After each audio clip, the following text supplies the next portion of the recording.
क्योंकि संधि काल में सतोगुण की अधिकता होती है और थोड़ा किया हुआ कार्य बहुत व्यापक प्रभावी होता है। इसलिए अग्निहोत्र संस्था वाले कहते हैं कि सूर्योदय और सूर्यास्त के फिक्स पॉइंट में आहुति दे तो वो मोस्ट इफेक्टिव मानते हैं उसको। और कहते हैं there is wonder weapon in your hand for anti pollution. प्रदूषण के खिलाफ लड़ने के लिए आपके पास में वंडर वेपन है, अमोघ अस्त्र है। तो ऋषियों ने और महर्षि दयानंद ने फिर उसी परंपरा में प्रातःकालीन और सायंकालीन यज्ञ अहोरात्र की करनी चाहिए। पक्ष संधि में दर्शेष्टि और पौर्णमासी करना चाहिए।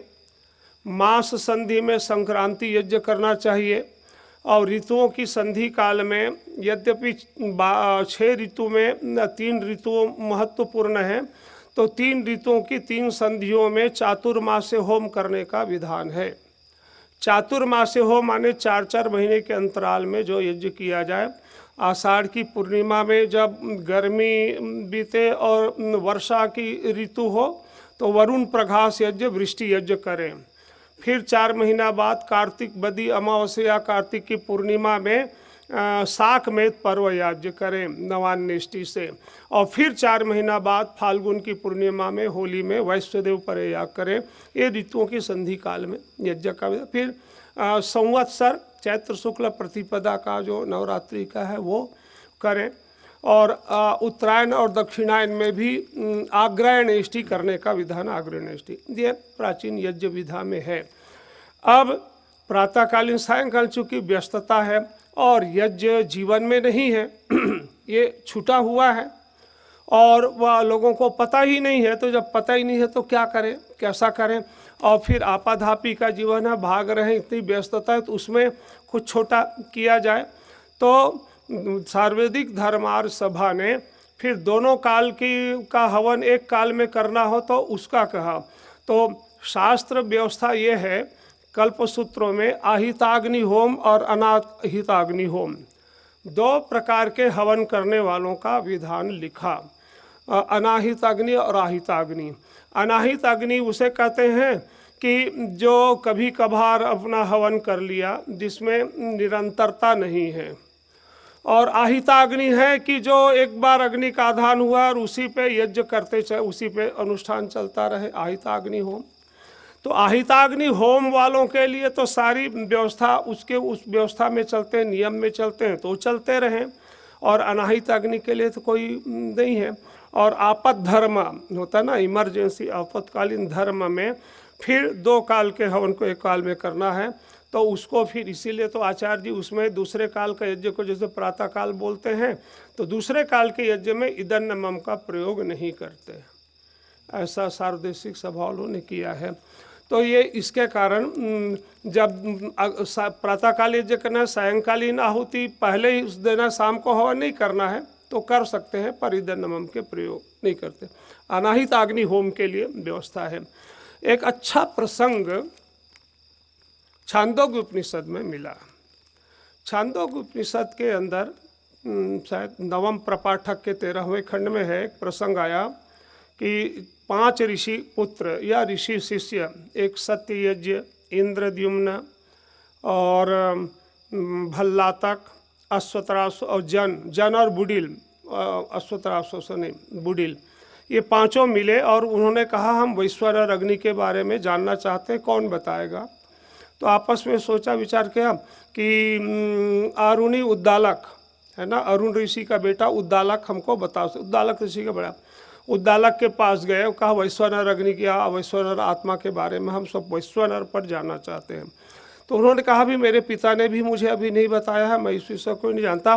और पिताजी से मैंने सुना है, अरुण ऋषि से, कि कैकेय नरेश महाराजा अश्वपति इस विधा के पूर्ण जानकार हैं। देखो राजा थे, जनक भी ऐसे ही थे, एक तपस्वी और अश्वपति।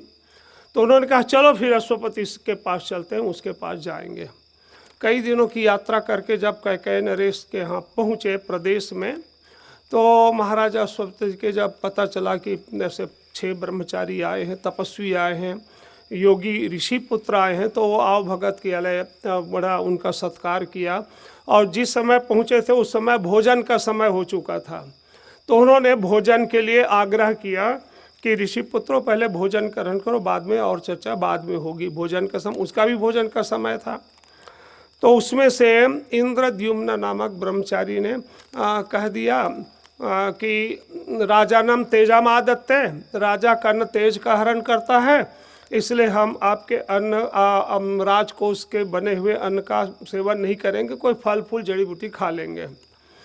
तो जब कहा तो राजा को बड़ी पीड़ा हुई और राजा ने उनको कहा कि हे ऋषि पुत्रों, आप ऐसी शंका मत करो, मेरे राजकोष के अंदर प्रजा को पीड़ा पहुंचा करके, कष्ट दे करके कोई राजकोष में कोई धन जमा नहीं हुआ है, और मेरा राज्य का अन्न और सारा द्रव्य सात्विक है।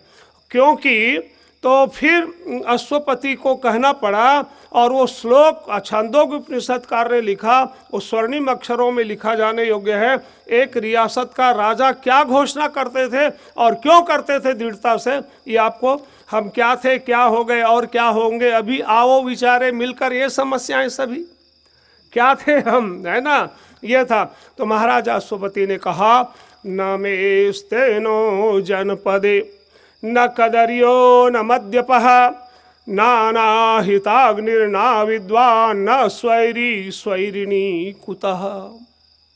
कहते हैं न में स्तेनो, मेरे जनपद में, मेरे राज्य में, न में जनपदों कदरियो, कोई कृपण नहीं, कंजूस नहीं है, वो धन को छुपाता नहीं है, और न छुपाने कारण उनको अनावश्यक टैक्स आदि जबरदस्ती नहीं वसूला जाता।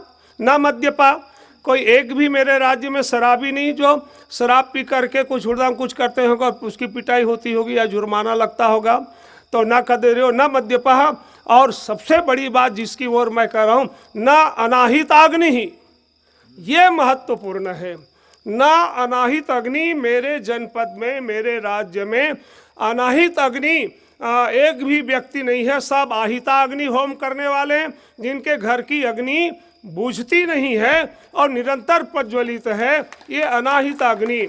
ना अविद्वान, मेरे राज्य में कोई अविद्वान मूर्ख नहीं है, ना स्वैरी, ना स्वेच्छाचारी पुरुष हैं, और चूंकि पुरुष स्वेच्छाचारी नहीं है तो स्वेच्छाचारिणी स्त्रियां भी नहीं हैं। इतना कमाल का वो उदाहरण देते हैं। तो नाना हिताग्नि, अहिताग्नि होम, महर्षि दयानंद ने जब पहली बार पंच महायज्ञ विधि लिखी ना, तो उसके अंदर उन्होंने एक व्याख्या लिखा अग्नियाधान के पहले, कि किसी आसपास में अहिताग्नि होम, किसी विप्र द्विज के घर से अग्नि लाकर हवन कुंड में करके आधान करके हवन करें, ऐसा लिखा। लेकिन उनके काल के अंदर यहाँ वो परंपरा बंद थी। बहुत उंगली में गिने जुने वाले लोग थे, और स्वामी जी चूँकि औदिच्य ब्राह्मण घराने के थे और यजुर्वेदी परंपरा के थे, तो उनको ऐसे ही शायद रहा होगा, तो इसलिए लिखा। और जब देखा कि इस देश में ऐसी व्यवस्था अब नहीं है, तो उन्होंने फिर उसका द्वितीय संस्करण जब निकाला तो उसके जगह विकल्प लिखा और कहा कि यजमान पहले दीपक, दिया सलाई से दीपक जलाएं, और फिर उस दीपक से दूसरी बत्ती अथवा कपूर आदि जलाकर अग्नियाधान करें। ये व्यवस्था लिखी, क्योंकि हो नहीं सकता था वो। तो ये व्यवस्था इसलिए लिखी कि माचिस की तिल्ली उसमें फास्फोरस होने के कारण वो थोड़ा विषाक्त होता है, प्रदूषणकारी। कभी हम लोग ऐसे जलाते हैं, नाक में पड़ता है, घबराहट होती है, फास्फोरस होता है उसमें।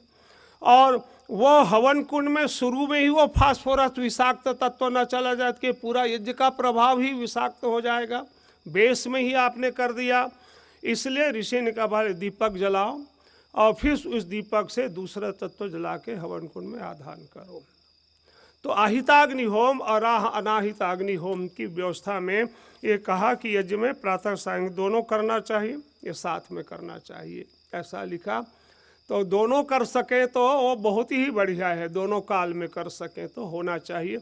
और वो ज़्यादा नहीं, 10-12 मिनट में ही सब हो जाता है, और एक काल में करना हो, क्योंकि आपाधापी का जीवन है ना। घुड़सवार घोड़े में बैठा चला जा रहा था, उसको लगा कि मेरा घोड़ा प्यासा है, तो उसने देखा कहाँ पानी पिलाऊं, तो एक किसान एक रहट चला रहा था। रहट चलते हैं ना मशीन, उसमें खूब आवाज़ आती रहती है और चलता रहता, पानी निकलता रहता। तो वो गया रहट वाले के पास में, कहा मेरा घोड़ा प्यासा है, पानी पिला लूँ? तो उन्होंने कहा ये पानी निकल रहा, धारा बह रही, पिला लो। तो घोड़ा को लाया और एड़ लगा के झुकाया, तो घोड़ा जो है बिदकने लगा, पानी पीने के बजाय बिदकने लगा इधर उधर। तो उसको लगा ये आवाज़ के कारण ये बिदक रहा है।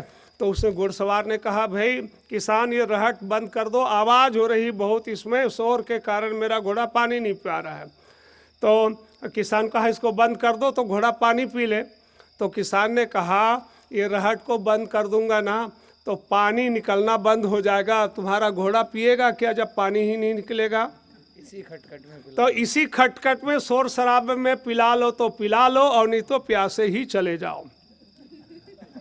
तो आपाधापी के इस जीवन में, व्यस्त जीवन में चलते फिरते जितना कुछ कर लो तो कर लो, अन्यथा तो फिर सब ऐसे ही रह रहे। तो प्रातःकालीन सायंकालीन यज्ञ के बारे में दोनों ये महत्वपूर्ण है। ब्लड सर्कुलेशन के लिए आहुति क्या देना है? ब्लड सर्कुलेशन के लिए ये चिरायता काल में कुटकी और ये अपने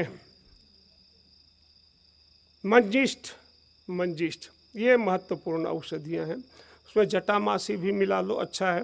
वैसे साइटिका भी होती है, उसमें ग्वार पाठे की जड़ जलाने का विधान लिखा है कुछ विद्वानों ने, और भारंगी का प्रयोग लिखा है।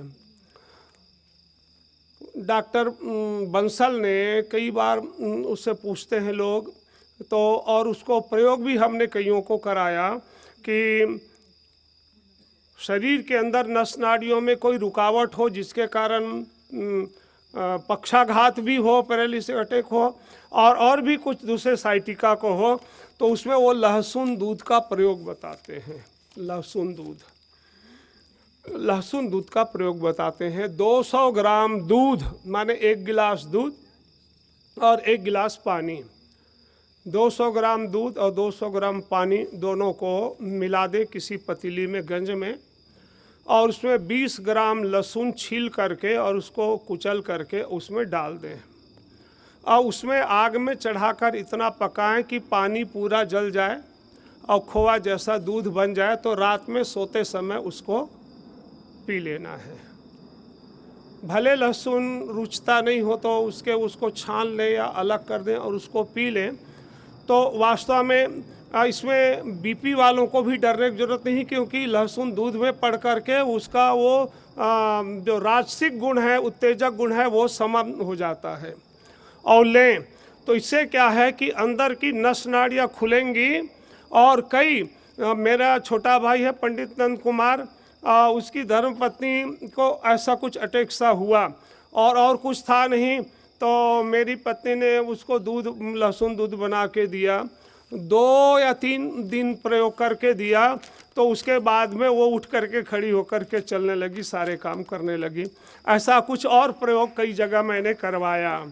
तो ये उसके लिए भी जो उन्होंने कहा 26 वर्षीय लड़के को पैरालिसिस के लिए क्या उपाय है, उसमें भी ये काम करेगा। जायफल जो है वो बहुत गुणकारी काम करता है ये पक्षाघात के लिए। मैंने अपनी गाय को भी जायफल रगड़ रगड़ करके 3 घंटे तक उसको खड़ा रखा, और बाद में फिर ऑस्टियो कैल्शियम जब डॉक्टर ने चढ़ाया सुबह, तब गाय चलने लगी। तो जायफल में बहुत गुण है। तो जायफल का धुआं, जैसे अंगारा है, उस आग पर एक जायफल डाल दो और थोड़ी जावित्री डाल दो, और उसका धुआं हल्का हल्का उठता रहे। और जहाँ पर वो रोगी है, यदि चारपाई में है तो छिद्र वाली चारपाई में उसको लिटा दो रस्सी के, और उसके नीचे उस अंगारे में डाल करके और उसके शरीर में जिधर इफेक्टेड अंग है उधर लेटा, उसमें वो पड़ता रहे, तो बहुत जल्दी रिकवर हो जाएगा, उसका लाभ होगा। ठीक है, और लाभ, रात को नींद नहीं आती, बीपी डायबिटीज हार्ट के उपाय बताएं। मेरी लड़की पूरे शरीर पर कहीं भी उष्णता से फोड़े फुंसे आ जाते हैं। हाँ, कई इसमें चीज़ें हैं। नींद लाने के लिए सर्पगंधा निद्रल औषधि है, आधा ग्राम। और सर्पगंधा ना लेना हो तो पीपला मूल निद्रा का अच्छी औषधि है। पीपला मूल है ना, पीपला मूल मतलब औषधि का जड़ पीपला मूल है, पीपला मूल आधा ग्राम। केवल यदि इसको भी लेना, सर्पगंधा को भी लेना रात में, तो आधा ग्राम खा के पानी पी ले। टेबलेट आता है आजकल, निद्रल है। और पीपला मूल भी आधा ग्राम के लगभग लें तो नींद अच्छी आएगी। बाकी बीपी के लिए तो सर्पगंधा और श्वेत परपट्टी बता ही दिया है। डायबिटीज़ के लिए तो आज चर्चा ही हो गई, उसके लिए कई चर्चाएं हुई हैं, तो ऐसे सब के लिए हो गया, आ गया ना उसमें। सहदेवी निद्रल में सहदेवी का पौधा है ना, कमरे में रखने का विधान है। सुबह दिखा देंगे सहदेवी का पौधा। कमरे में रखा रहे तो नींद अच्छी उससे आती है। अच्छा, ये विटामिन B12 बढ़ाने के उपाय, विटामिन D बढ़ाने के उपाय, खराब कोलेस्ट्रॉल कम करने का उपाय, LDL वगैरह है। तो इसकी तो चर्चा हार्ट में अपन आई गए हैं। जटामासी या पोहकर मूल, ये कोलेस्ट्रॉल के लिए है। और ये इनको ना करना है तो दालचीनी का पाउडर आप आधा चम्मच से आधा माने पाव चम्मच दालचीनी का पाउडर खा के पानी पी लें तो ये कोलेस्ट्रॉल के लिए वो बढ़िया काम करेगा। और विटामिन D आदि बढ़ाना है तो आंवला खाओ और सूर्य के किरणों का सब प्रयोग करो। B12 का देखना पड़ेगा, मुझे अब स्मरण नहीं आ रहा है क्या चीज़ है। जी दालचीनी खाने के लिए, विटामिन डी के लिए सूर्य की किरणें कौन से समय की? प्रातःकालीन उद्यान आदित्य कृमिन हंतु, उदय होता हुआ सूर्य बड़ा काम करता है और ज़्यादा लंबा ना हो। संधि की बात जो मैंने बताई ना, तो उसमें विद्वानों ने लिखा कि सूर्योदय, किसी ने पूछा महर्षि गौतम से, गौतम ऋषि पूछा, ऋषि ये बताओ उदिते होतव्यम अनुदिते होतव्यम वा, सूर्य निकल जाने के बहुत काल के बाद हवन करें या सूर्य निकलने के बहुत काल पहले हवन करें। तो ऋषि गौतम ने कहा नैव उदिते होतव्यम नैव चानुते होतव्यम समयाध्युषिते होतव्यम। एक नया शब्द, समयाध्युषित काल में हवन करें। तो समयाध्युषित काल क्या है? सूर्योदय अथवा सूर्यास्त के 24 मिनट पहले और 24 मिनट बाद, ये 48 मिनट के कालखंड का नाम एक मुहूर्त है। ये समयाध्युषित काल है, 24 मिनट पहले 24 मिनट बाद 48 मिनट का काल समयाध्युषित। और इसमें सतोगुण सात्विकता का अत्यधिक विस्तार प्रकृति में होता रहता है। और जैसे जैसे सूर्य की किरणें बढ़ती चली जाती हैं, सतोगुण कम होते होते रजोगुण उभरते चले जाते हैं। और फिर एक समय तक कि रजोगुण प्रबल हो गया 9 बजे 10 बजे, और फिर उसके बाद फिर रजोगुण घटते घटते तमोगुण प्रबल बढ़ता चला जाएगा। और ठीक दोपहर में तमोगुण प्रबल हो गया, दोपहर के बाद तमोगुण घटता चला जाएगा। और फिर अपराह्न में आकर के रजोगुण प्रबल होगा, और रजोगुण घटते घटते सूर्यास्त के समय फिर सतोगुण प्रबल होगा। ये दिन ऐसी रात में, ये ऐसे काल ये रोटेट होते रहते, चलते रहते हैं। इसलिए समयाध्युषित काल के अंदर ही यज्ञ आदि करें। और क्या क्या प्रसंग चल रहा था जो पूछा इन्होंने? सूर्य की किरणों का। तो सूर्य की किरणों का मतलब है उदय होते हुए उसके 24 मिनट 48 मिनट के कालखंड का बहुत बढ़िया उसका लाल सूर्य का गौरोहित स्वर्ण सूर्य से आया। ये तो पथरी का उपाय कल तो बता दिया था, वही गुजराती में लिखा है तो इसको कल समझ नहीं पाए थे क्या है ना।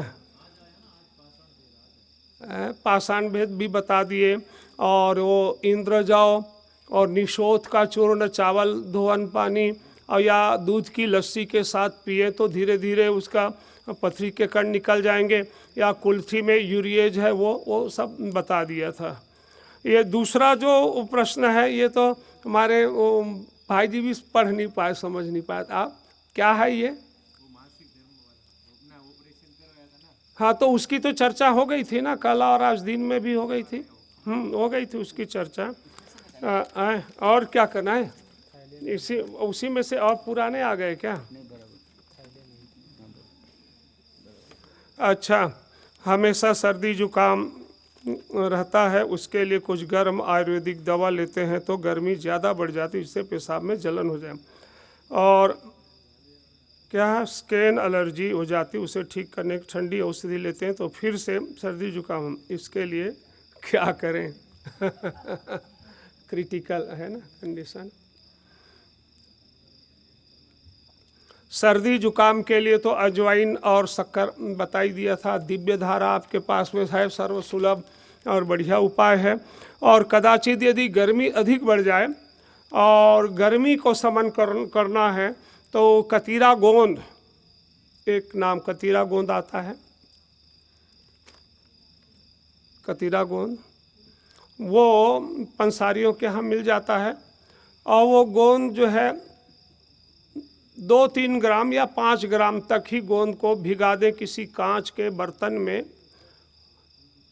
ज़्यादा पानी भर करके, तो वो रात भर में बहुत फूल जाता है। फिर उसमें शक्कर या स्वाद के अनुसार शक्कर या गुड़ डाल करके उसको खाते हैं तो वो गर्मी के शमन के लिए बहुत बढ़िया है, अच्छा उपाय है कतीरा गोंद।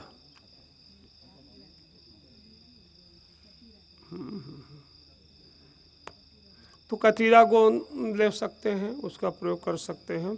और सर्दी जुकाम के लिए वो जो चीज़ है उपाय वो है। वजन बढ़ाने के लिए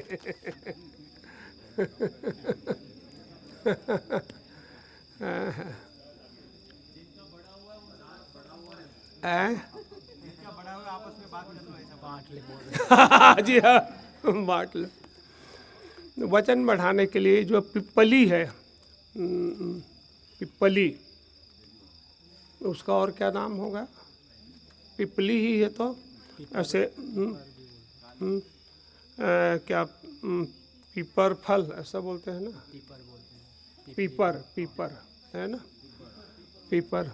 तो वो दूध के साथ में सुबह लेना है और 7 दिन तक बढ़ाना है। पहले दिन 1, दूसरे दिन 2, फिर तीसरे दिन 3, ऐसे ले करके, और 7 दिन बढ़ जाए और उसके बाद फिर वैसे ही 7, 6, 5, 4 ऐसा घटाना है।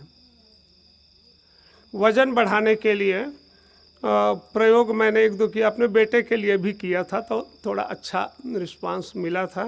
तो वजन बढ़ाने वो एक ही मेरे पास इस समय वही ध्यान आ रहा है, और आएगा तो कल में आएगा तो बता देंगे।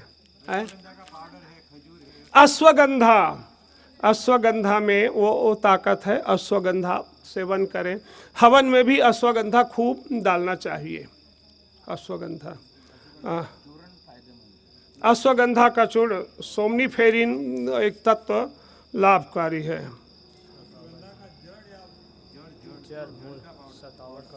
हाँ। अश्वगंधा का पाउडर, अश्वगंधा वही जड़ी का ही तो पाउडर बन करके मिलता है पाउडर फार्म में। अच्छा, ये दशांगम पाउडर का क्या उपयोग है, ऐसा कोई पूछ रहे हैं? दशांगम,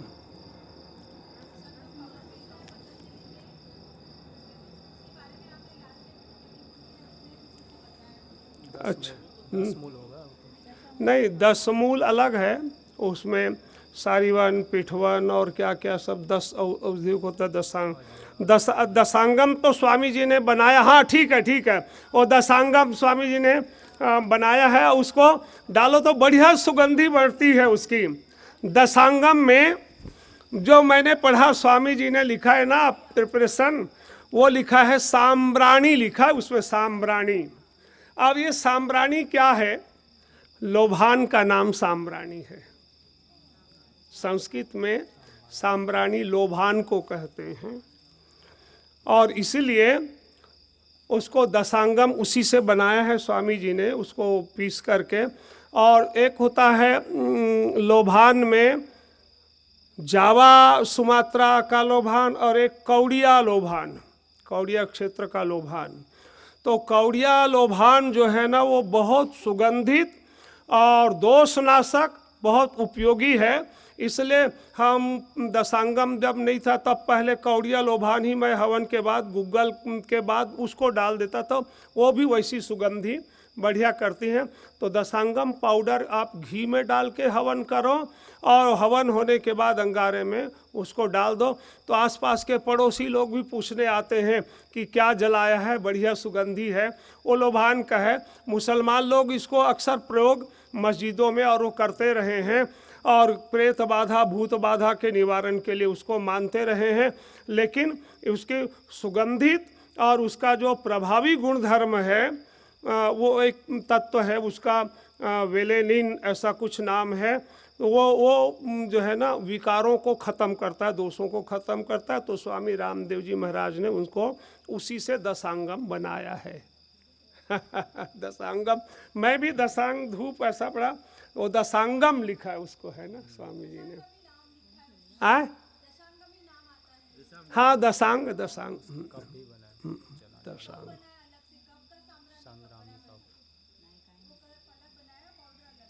अच्छा अच्छा अच्छा, ठीक है। और कहाँ है अब पर्ची नहीं है? एक ये पर्ची।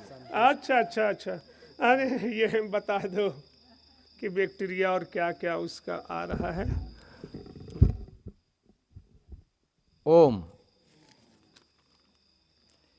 एक प्रश्न पूछा गया है, डॉक्टर कहते हैं कि बिना मुंह साफ किए ब्रश किए सुबह पानी न पिएं क्योंकि बैक्टीरिया होते हैं। हम लोग गर्म पानी बिना मुंह धोए करते हैं, कृपया मार्गदर्शन करें। तो बिना मुंह धोए ही पानी पीने की बात कह रहे हैं ना, तो मुंह धो लो, सोने से पहले धो लो। बैक्टीरिया बनेंगे ही नहीं। बैक्टीरिया कब बनेंगे? जब आपने मुंह नहीं धोया और रात भर अन्न के कण दांतों के उसमें बने फंसे रहे, तो उसमें स्पाइरोकैट्स निर्माण हुए और वो बढ़ते चले गए। उनकी तादाद बहुत तीव्रता से बढ़ती है। तो आप देखेंगे रात को ब्रश नहीं किया आपने, सुबह आपके मुंह में बासापन बहुत अत्यधिक महसूस होता है। और यदि रात को आप ब्रश करके सोते हैं तो सुबह वैसा महसूस, तो रात को अच्छे से ब्रश कर लो। और क्योंकि हमारी जो सलाइवा है वो बहुत कीमती है, वो यदि आपने सुबह उठ करके मुंह धोया तो वो निकल जाएगी। और रात भर की इकट्ठी हुई सलाइवा यदि पानी के साथ अंदर जाती है तो वो आपको बहुत लाभदायी है।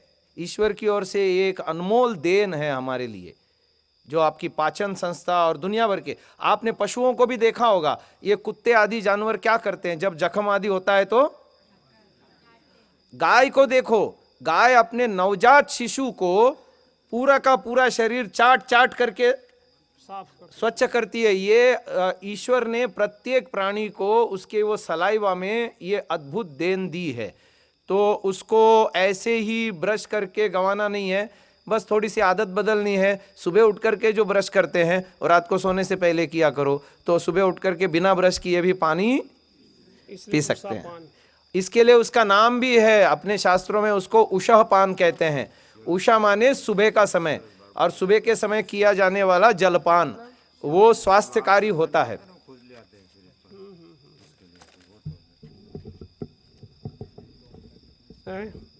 हाँ, वो फोड़े फुंसी विद्रधि, और उसके लिए तो आज बताया था, क्या बताया था, कंथारी और दुग्धकंद, हेमकंद, ये विसर्पवैरी उसको नाम मैंने दिया था।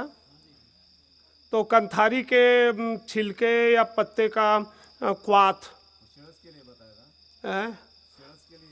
अब इसको आप कहते हैं, वो हमारे वेद भाषा में विद्रधि और अभी सर्प है, फोड़े फुंसी और अंदर गांठ गिल्टी दोनों है, खुजली आते हैं उसके लिए।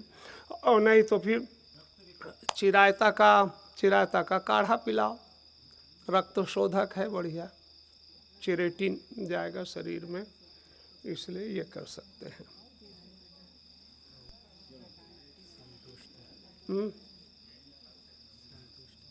चलो और कहाँ गए? हाँ सुरेश भाई, और तो कुछ है नहीं? आपके प्रश्न समाप्त हुए? आपके प्रश्न समाप्त हुए तो मैं आपको एक प्रश्न पूछता हूं। आप में से कितने लोग ऐसे हैं जो श्राद्ध के दिनों में श्राद्ध करते हैं?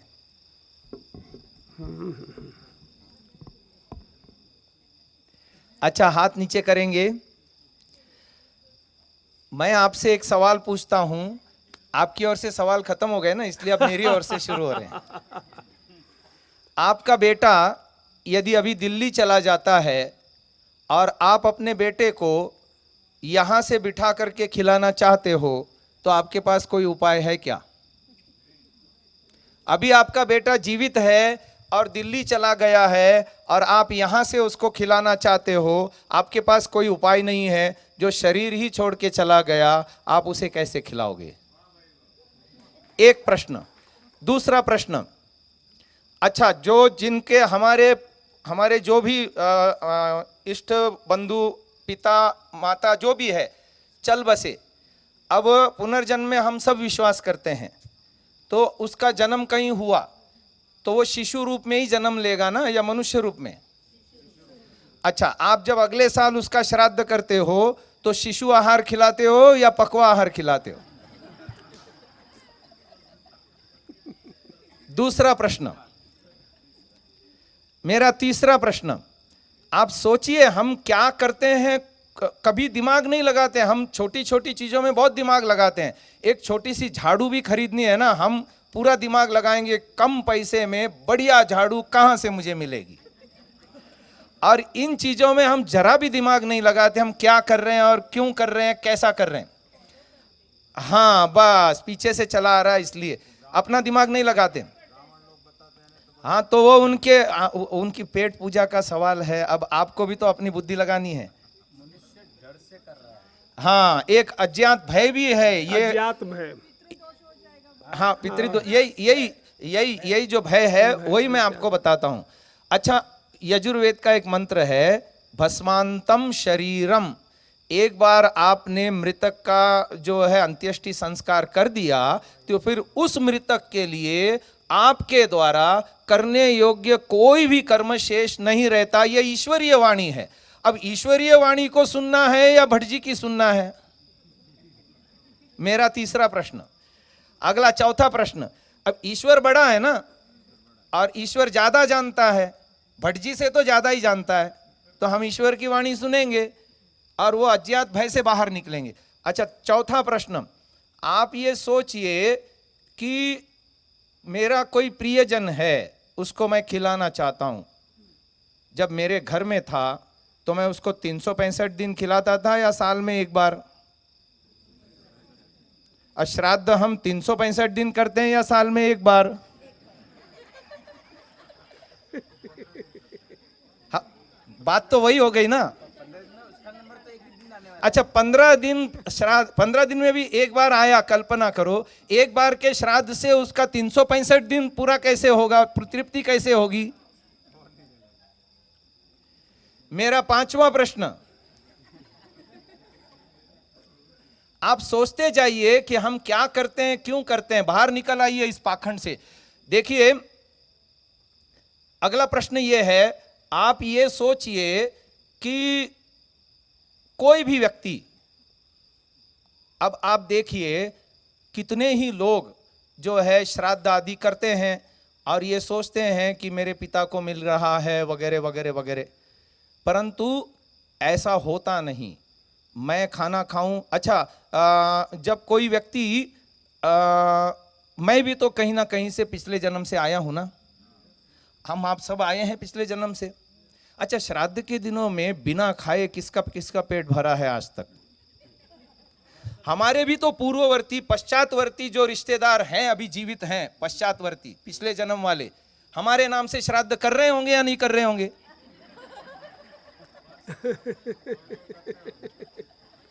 श्राद्ध के दिन बिल्कुल खाना नहीं खाना, और यदि आपकी सच्ची तृप्ति हो जाए तो मैं मान लूंगा कि हाँ भाई, श्राद्ध नाम की कोई चीज होती है और उससे तृप्ति हो जाती है।